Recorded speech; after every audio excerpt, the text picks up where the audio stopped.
प्रवचन मार्गदर्शक होते हैं।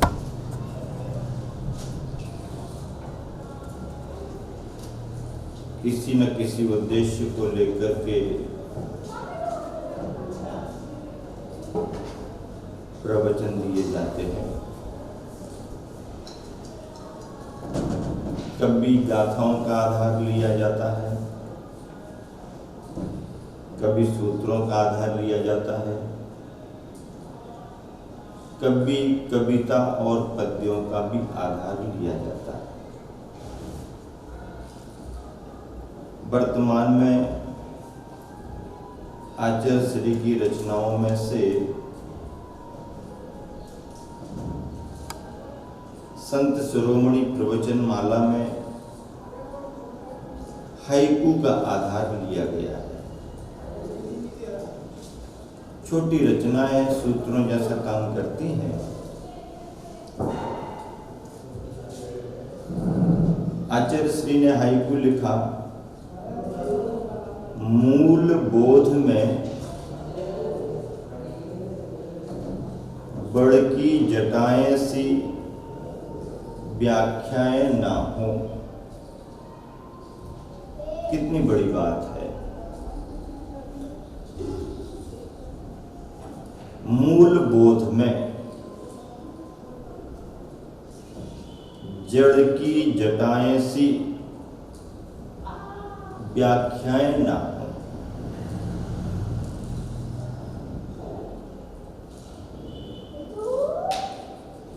बड़ का पेड़ है,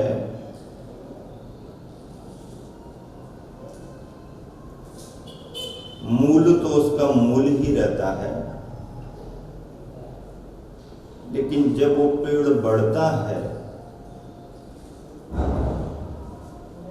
और पेड़ के बढ़ने में शाखाएं उपशाखाएं निकलती हैं, तो इतना बढ़ जाता है, इतना विस्तृत हो जाता है कि बट वृक्ष का मूल कहाँ है वो समझ में ही नहीं आता।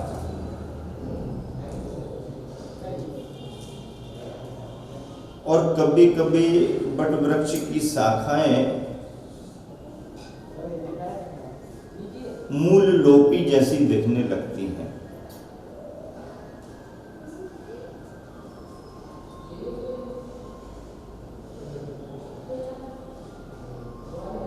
अब यदि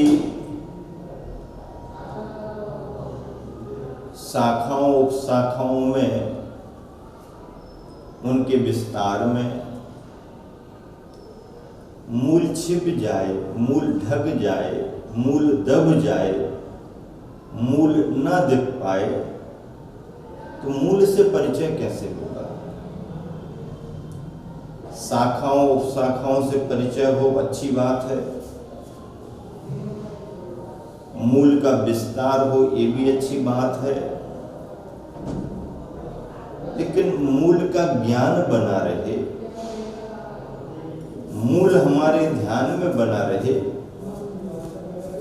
मूल पर हमारी नजर पड़ती रहे,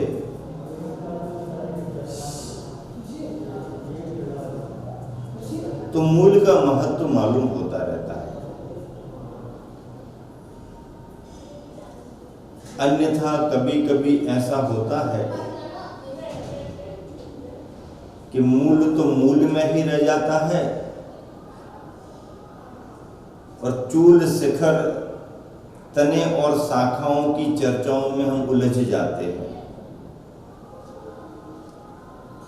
शाखाओं की चर्चा कितनी भी हो, वो मूल नहीं हो सकती। हाँ, ये बात अलग है, मूल के आधार पर ही शाखाएं आगे बढ़ती हैं।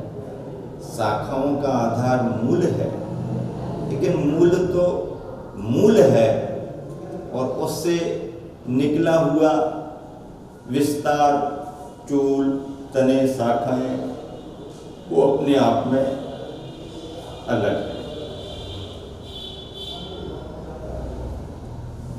इस उदाहरण को गुरुदेव ने इसलिए दिया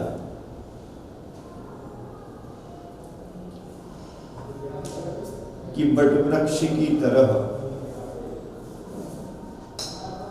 हमारी चर्चा वार्ताओं में भी स्थिति बनती है।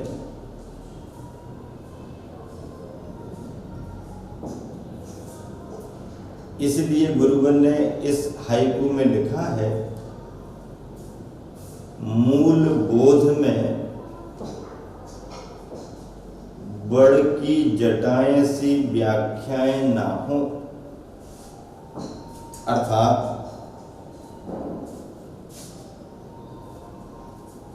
तत्व का सार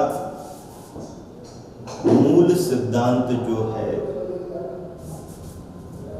जिस पर सब कुछ टिका हुआ है, मूल आधार माना जाता है, मूल जड़ मानी जाती है, मूल बीज माना जाता है। और मूल के रूप में जो ज्ञान है, जड़ के रूप में जो सिद्धांत है, जड़ के रूप में तत्व का सार आधार जो है, उसकी चर्चा करने में, उसका परिचय कराने में वट वृक्ष की जटाओं जैसी व्याख्याओं की जरूरत नहीं है।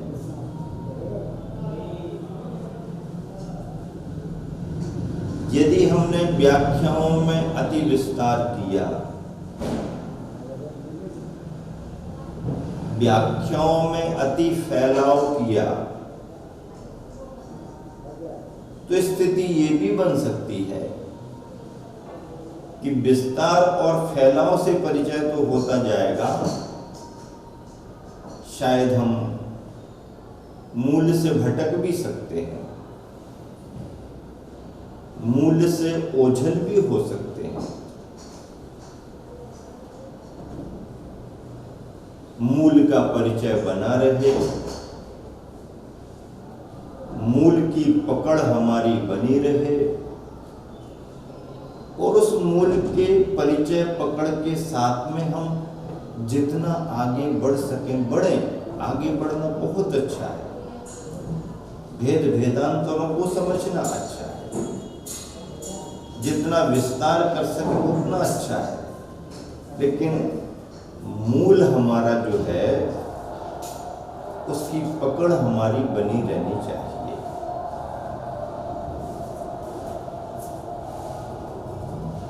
आचार्य श्री के चरणों में जब पहुंचना हुआ था, दिसंबर के महीने में नेमावर में, तो आचार्य श्री ने अपने उस प्रवास में एक उदाहरण दिया था। उदाहरण बहुत साधारण है, पर असाधारण बोध उस उदाहरण से मिलता है। आचार्य ने उदाहरण दिया कि किसान मालिक जानवर को खूंटी से बांध के रखता है। खूंटी से बांध के रखना जरूरी है, लेकिन बांध के रखने का मतलब ये भी नहीं है कि जानवर को हिलने डुलने चलने फिरने की कोई सुविधा भी ना हो, ऐसा नहीं।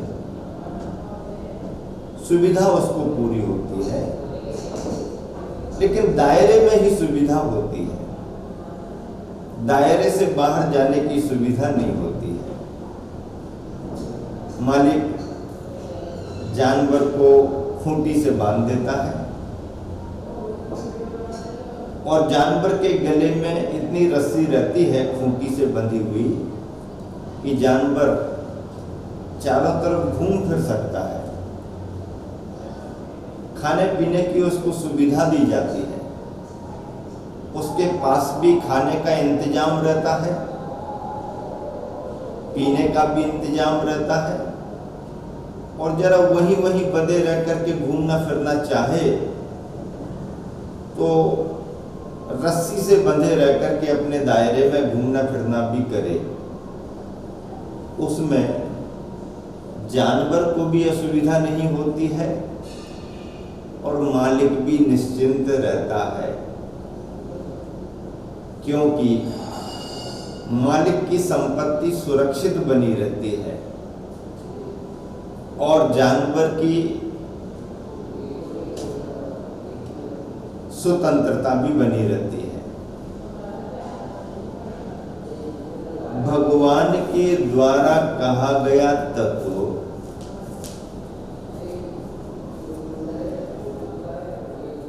हमारी पकड़ में बना रहे, भगवान के द्वारा कहा गया तत्व हमारे परिचय में बना रहे, फिर हम अपने दायरे में जितना आगे बढ़ना चाहें उसके विस्तार की स्वतंत्रता हमारे लिए है। बंधन के साथ विस्तार की स्वतंत्रता है, निर्बंध जीवन के लिए कोई स्वतंत्रता नहीं, क्योंकि निर्बंधता के साथ यदि स्वतंत्रता में हम गए तो हमारी स्वतंत्रता स्वच्छंदता में बदल जाएगी। स्वतंत्रता धर्म है, स्वच्छंदता धर्म नहीं है, क्योंकि स्वतंत्रता में भी मर्यादा है, स्वतंत्रता में भी बंधन है। आशय ये है कि भगवान के द्वारा प्रतिपादित तत्व की व्याख्याएं हम करें, भगवान के द्वारा दिए गए तत्व का विस्तार हम करें, लेकिन इतना विस्तार ना कर दें, अति विस्तार ना कर दें, अनावश्यक विस्तार ना कर दें कि उस अनावश्यक विस्तार से हमारा मूल तत्व ही लुप्त हो जाए, मूल तत्व ही ढक जाए, मूल तत्व ही हमारा छूट जाए। फिर यदि मूल तत्व छूट गया तो फिर हमारी व्याख्याओं का कोई सार नहीं, व्याख्याओं का कोई मतलब नहीं। व्याख्याएं तो मूल से जुड़ी हुई होनी चाहिए। पतंग जितनी उड़ाना चाहो उड़ा लो, कौन मना करता है? जितनी तुम्हारी क्षमता हो, जितनी मजबूत तुम्हारी डोर हो, हवा के रुख को देख करके आप अपना काम करते रहो। नहीं, हवा का रुख क्या देखना, हमारी तो मन मर्जी है पतंग उड़ाने की, हमारी डोर तो मजबूत है, और कितनी भी मजबूत डोर क्यों ना हो, तुम्हारी मन मर्जी कितनी भी क्यों ना हो, हवा के प्रवाह का रुख यदि आपने नहीं पकड़ा तो आप फेल हो जाओगे। पतंग आसमान में उड़ नहीं पाएगी, क्योंकि हवा का रुख देखना पड़ता है, हवा का रुख तो देखना ही पड़ता है। समय की नजाकत को तो पकड़ना ही पड़ता है। हवा का रुख यदि तुमने नहीं देखा और अपनी धुन में आगे बढ़ते गए तो बड़ी बड़ी बाधाएं आ जाती हैं। पतंग तुम उड़ाना चाहते हो, उड़ाओ, धागा तुम्हारा मजबूत है, अच्छी बात है, बहुत ऊपर तक आप पतंग को उड़ाना चाहते हो, अच्छी बात है, लेकिन ध्यान रखना डोर तुम्हारे हाथ में बनी रहनी चाहिए। डोर तुम्हारे हाथ में बनी रहेगी, चिंता की बात नहीं। पतंग आसमान में कितनी दूर उड़ती रहे, उड़ती रहे, उड़ती रहे, उड़ाओ ना, कौन मना करता है, लेकिन डोर हाथ में बंधी रहनी चाहिए। आशय ये है कि सर्वज्ञ भगवान के द्वारा, अरहंत भगवान के द्वारा, तीर्थंकर भगवंतों के द्वारा जो मूल में तत्व हमारे लिए मिला है,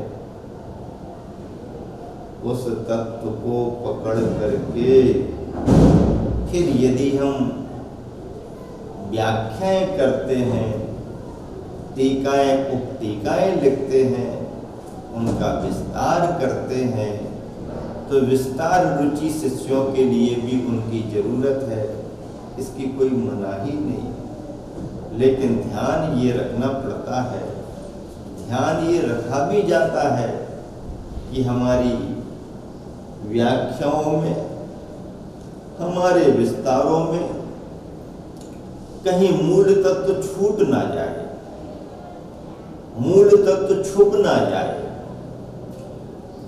मूल तत्व को संभाल करके, मूल सिद्धांत को संभाल करके फिर हम अपनी व्याख्याओं की पतंग जितना उड़ाना चाहें उड़ाते रहें।